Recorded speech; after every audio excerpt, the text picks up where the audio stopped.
기도하겠습니다. 하나님 아버지, 우리 예배를 받아 주옵소서. 이 자리에 임재하여 주시옵소서. 예수님 거룩하신 이름으로 감사하며 간절히 기도드리옵나이다. 아멘. 할렐루야. 오늘은 5월 첫째 주일 가정의 달 첫 주일 예배를 우리 하나님 앞에 드립니다. 오늘 우리에게 주신 하나님의 말씀은 구약의 말씀으로 출애굽기 15장 22절에서 27절, 신약의 말씀으로 유다서 1장 20절에서 23절의 말씀을 함께 봉독하도록 하겠습니다. 먼저 출애굽기의 말씀입니다. 모세가 홍해에서 이스라엘을 인도하며 그들이 나와서 수르 광야로 들어가서 거기서 사흘 길을 걸었으나 물을 얻지 못하고 마라에 이르렀더니 그곳 물이 써서 마시지 못하겠으므로 그 이름을 마라라 하였더라. 백성이 모세에게 원망하여 이르되 우리가 무엇을 마실까 하매 모세가 여호와께 부르짖었더니 여호와께서 그에게 한 나무를 가리키시니 그가 물에 던지니 물이 달게 되었더라.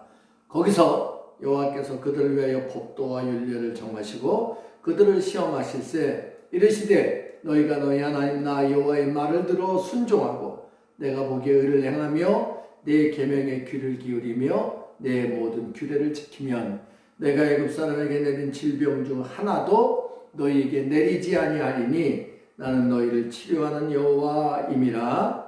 그들이 엘림에 이르니 거기에 물샘 12과 종려나무 70가지가 있는지라. 거기서 그들이 그 물 곁에 장막을 치니라. 아멘. 신약의 말씀입니다. 유다서 사랑하는 자들아 너희는 너희의 지극히 거룩한 믿음 위에 자신을 세우며 성령으로 기도하며 하나님의 사랑 안에서 자신을 지키며 영생에 이르도록 우리 주 예수 그리스도의 긍휼을 기다리라. 어떤 의심하는 자들을 긍휼히 여기라.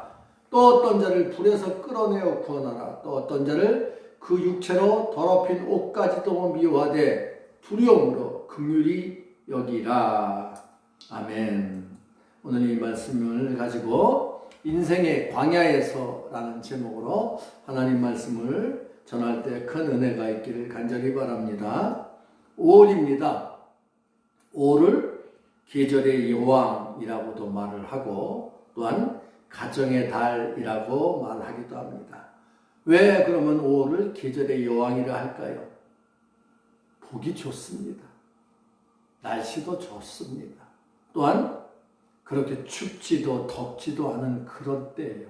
사람이 살기 가장 좋아요. 꽃은 만발하죠. 꽃내음이 가득하죠.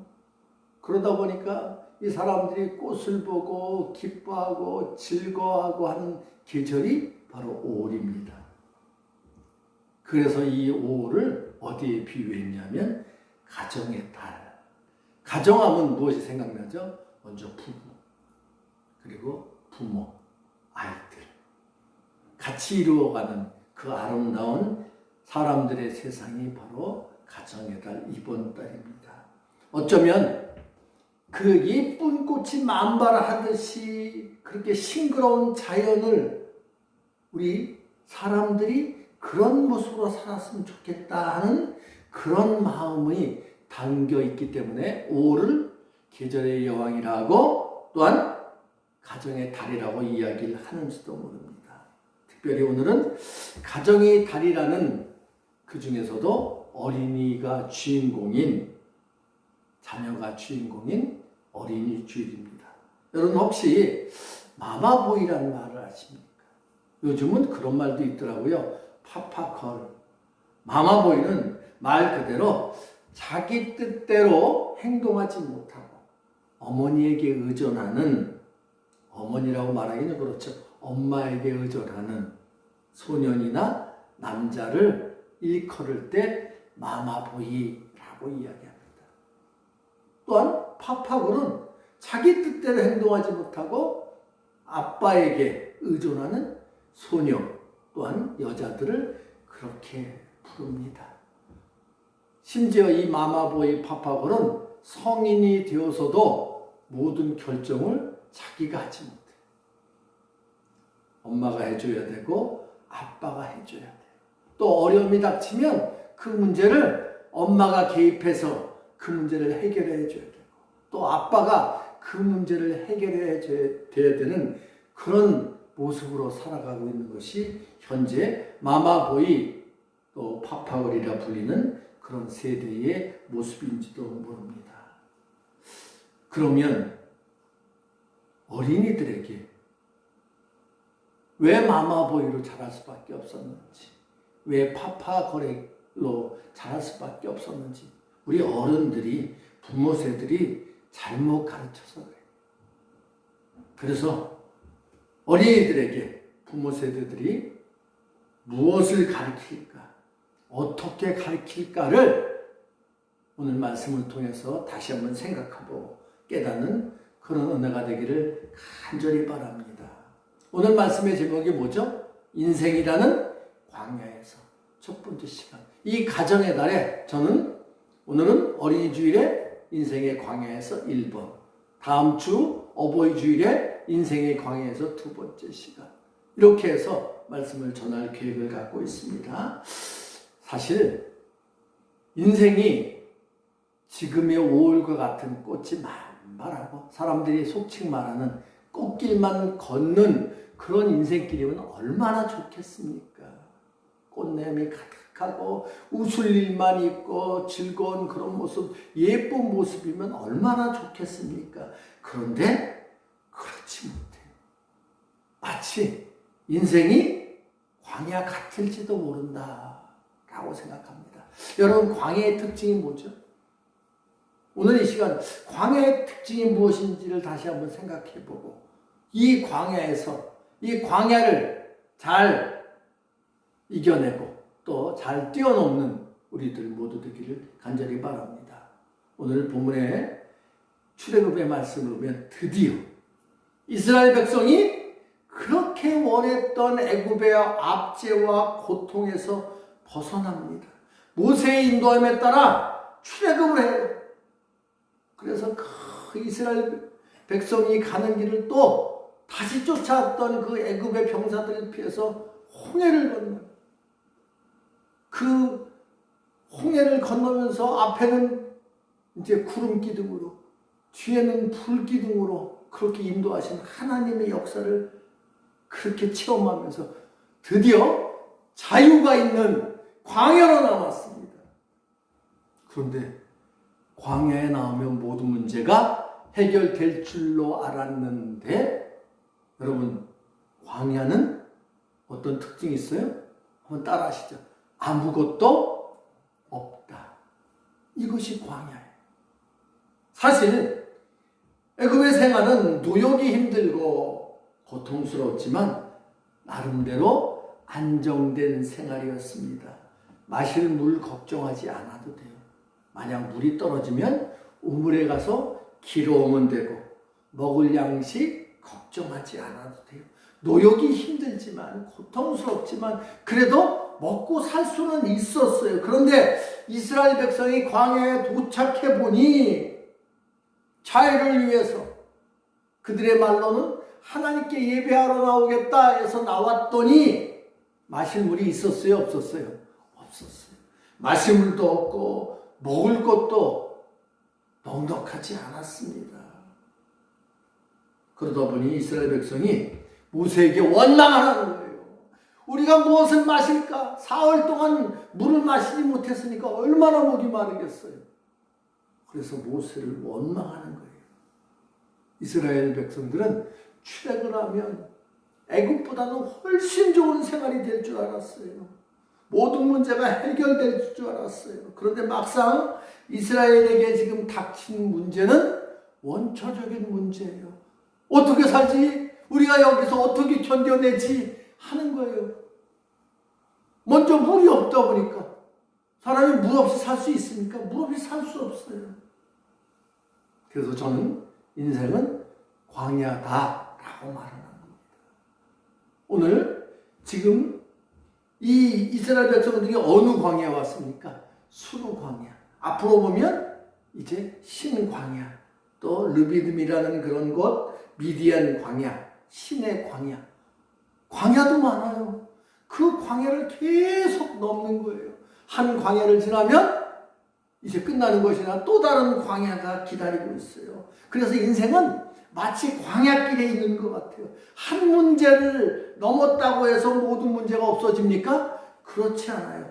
또 다른 문제가 우리를 기다리고 있다는 것입니다. 여러분, 인생이 어떻습니까? 녹록하지 않습니다. 사랑하는 성도 여러분, 마마보이, 파파골이 존재하는 이유는 모든 문제를 부모가 다 해줘서 그래요. 부모가 결정해주고, 부모가 지원해주고, 부모가 그 문제, 그 어려움들을 다 해결해줘서 그 어린이들이 마마보이로 파파골로 살게 된 것은 누구 책임이에요? 부모 책임이에요. 그러나 부모가 자녀에게 모든 것을 해줄 수 없습니다. 모든 것을 지금까지는 부모가 해주었고 속칭 마마보이 파파골로 불리며 또 그것이 당연한 것처럼 여겼던 자녀들도 이제 인생이라는 것을 겪을 수밖에 없다는 것을 우리는 알고 있습니다. 그러면 마마보이로는 파파골로는 인생을 헤쳐나가지 못할 수도 있다는 사실이에요. 사랑하는 성도 여러분, 우리는 이것을 가르쳐야 합니다. 인생은 광야다. 녹록하지 않다.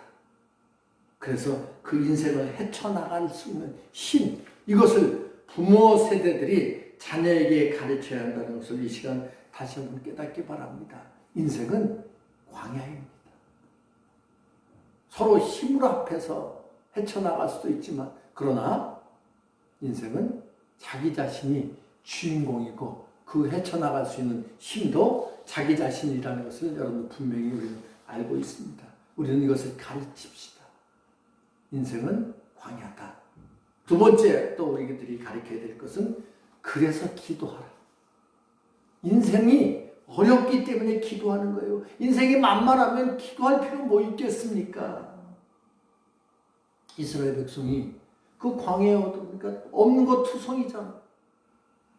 그러니 모세의 말을 듣고 나왔다가 모세를 원망하는 거예요.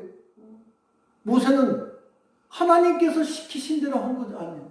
하나님의 명령대로 한 거예요. 그래서 결국 모세는 하나님께 부르짖습니다. 오늘 말씀을 한번 보도록 하겠습니다. 하나님께 모세가 이제 부르짖는데요. 백성이 24절입니다. 모세에게 원망하여 이르되 우리가 무엇을 마실까 하며 성경은 참 점잖게 기록이 되어 있지만 사실 이렇게 점잖게 해서 왜 우리를 여기로 그냥 끌고 와서 우리를 죽게 하느냐 목말라 죽겠다 하지 않았을까요? 그것이 한두 명이 그렇겠어요? 수많은 사람들이 그랬을 거예요. 그랬더니 모세가 이렇게 합니다. 같이 읽어봅시다. 모세가 여호와께 부르짖었더니 하나님 백성들이 물이 없대요. 물 좀 주세요. 그랬을까요? 부르짖었던 거예요. 하나님은 왜 나에게 이 일을 시키셔서 저 백성들이 나를 원망하고 저렇게 난리를 치니까 어떻게 하면 좋겠다 이러지 않았을까요? 그랬을 거예요. 그랬더니 여호와께서 그에게 한 나무를 가르치시니 그가 물에 던지니 물이 달게 되었더라. 여러분, 하나님은 기도하면 그 문제를 해결해 주십니다. 그러나 여러분 우리 성경을 다시 읽어봅시다. 거기서 여호와께서 그들을 위하여 법도와 율례를 정하시고 그들을 시험하실세. 뭐라고 그랬어요? 시험했다고요. 물이 없는 것 시험했다고요. 그래서 그들에게 규칙을 세웠어요. 그리고선 시험하시는 거예요.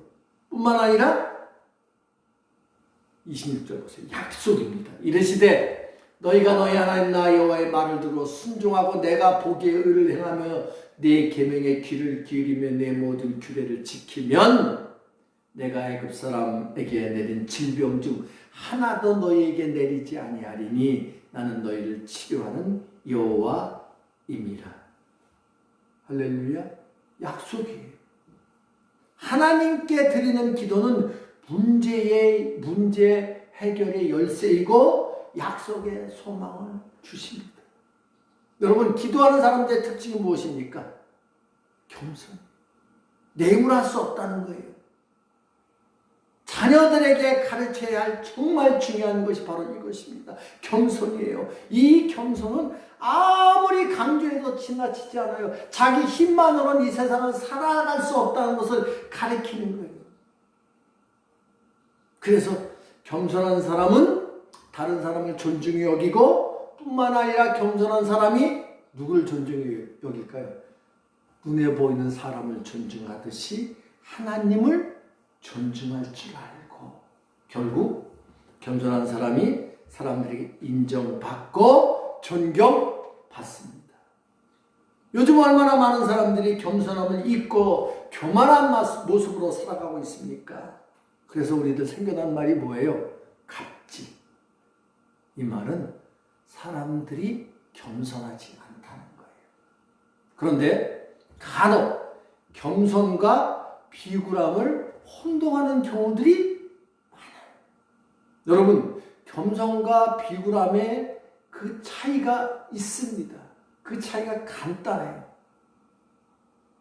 자기 자신을 낮추는 것이 겸손이고 비굴함, 이것은 동일하지만 그런데 차이가 있습니다. 자기 자신을 낮추되 자신의 이득이 필요할 때만 낮추는 모습을 보이면 이것은 비굴함이에요. 자기에게 필요가 없으면 언제 그랬느냐 고개 뻣뻣이 드는 거, 자기보다 더 못한 사람, 자기 생각에 낮은 사람 보면 그 갑질하는 그것은 그게 비굴함이에요. 그런데 이것과 상관없이 낮은 자의 모습으로 올바른 일을 행하며 사람을 존중히 여기는 사람은 겸손함입니다. 우리들이 자녀에게 가르쳐야 할 것이 바로 이것입니다. 이 겸손. 그래서 기도합니다. 우리 예수 믿는 사람들이 그 겸손함을 가리키는 가장 대표적인 것이 무엇이냐면 사람을 존중히 여기고 하나님을 존중히 여기는 그 첫 번째 방법이 그래서 기도하라. 이렇게 가르치는 거예요. 그리고 마지막으로 이제 가르쳐야 될 것은 무엇이냐면 그들이 기도했더니 어디 갔어요? 엘림이라는 그 종려나무와 물샘 있는 곳에 가서 장막을 치는 은혜를 누렸다 하는 것이에요. 자, 오늘 말씀 보겠습니다. 사랑하는 자들아, 너희는 너희의 지극히 거룩한 믿음 위에 자신을 세우며 성령으로 기도하며 하나님 사랑 안에서 자신을 지키며 영생에 이르도록 우리 주 예수 그리스도의 긍휼을 기다리라. 자기를 지키는 것은 모든 생명을 가진 존재들의 본능이에요. 모든 생명체는 자신의 생명을 본능적으로 지키고 있습니다.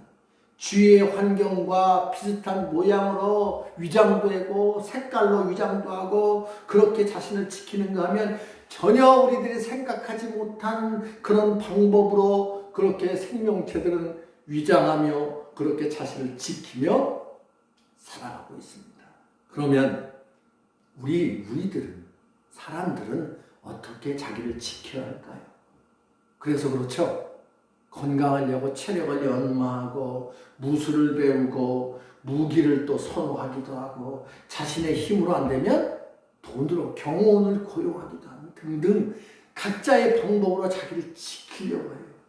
그러면 중요한 것은 우리 기독교인들은 자녀들에게 어떻게 자신을 가르치라고 지키라고 할까 하는 생각을 하는 겁니다. 성경 말씀에 모든 지킬 만한 것 중에 더욱 네 마음을 지키라. 생명의 근원이 이에서 남이라 라고 이렇게 잠언서에서 말씀을 하고 있습니다. 그렇습니다. 자기를 지킨다. 무엇일 것 같아요? 자신을 지키는 것이 바로 절제예요. 이 절제를 정도를 넘지 않도록 알맞게 조절하여 제어하는 것을 절제라고 이야기합니다. 요즘 자신을 절제하지 못해서 생겨난 수많은 그 위험과 병들이 얼마나 많습니까? 정도는 자기 수준이에요. 감당할 능력이에요. 그리고 올바른 방법을 의미하는 것입니다. 그렇다면 우리 예수 믿는 사람들의 정도는 하나님의 말씀. 한번 따라하시죠. 우리들의 정도는 하나님의 말씀이다. 즉 하나님 사랑 안에서 자신을 지키며 라고 오늘 성경은 말씀을 하고 있습니다. 하나님의 사랑, 즉 복음의 말씀을 가르치며 기다리는 것이 믿음을 가르치는 것입니다. 우리 자녀들에게 하나님 사랑 안에서 자신을 지키는 것을 보여주고 가르치는 우리들 되기를 간절히 바랍니다. 왜냐하면 우리들 혼자만이 아니잖아요. 우리들 삶으로 끝나는 것이 아니잖아요. 우리의 자녀들 통해서 하나님의 말씀이 또 전해지고 또 그 자녀들 통해서 또 그 자녀들에게 전해지고 이것이 우리의 사명이에요. 그렇다면 가장 효과적인 가르침이 무엇일까? 무엇이죠? 보여줌. 말로 100마디 하는 것보다 부모가 한 번을 보여주는 것이 더 자녀들에게 영향력이 있다라고 사람들이 말을 합니다. 공부해라, 성경 봐라, 뭐 해라, 기도해라. 이거 100마디 말보다 뭐가 낫다는 이거예요? 부모도 책을 보는 거예요.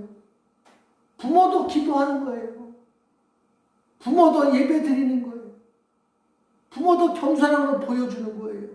직접 보여주는 겁니다. 그런데 우리는 어떻습니까? 보여주기보다는 말로 가르치는 것이 더 많습니다. 지난주 저는 우리를 뭐라고 했어요? 플레이메이커라고 그렇게 말씀을 전했습니다. 그렇습니다. 우리는 기도하는 플레이메이커로만 끝날 때가 너무나 많아요.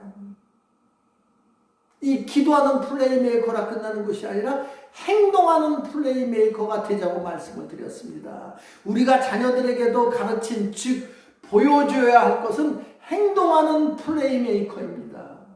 그것이 우리들의 사명임을 다시 한번 깨닫기 바랍니다.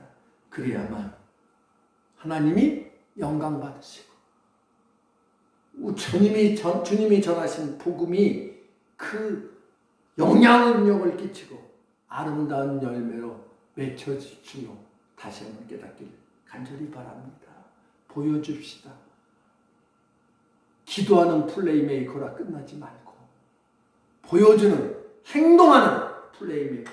그래서 하나님 사랑 안에서 하나님 말씀 안에서 우리를 지키는 우리들 되어 그리하여 하나님의 은혜로 살아가는 이 가정의 달 아름다운 이 5월 되기를 주님의 이름으로 축복합니다. 기도하겠습니다. 하나님 아버지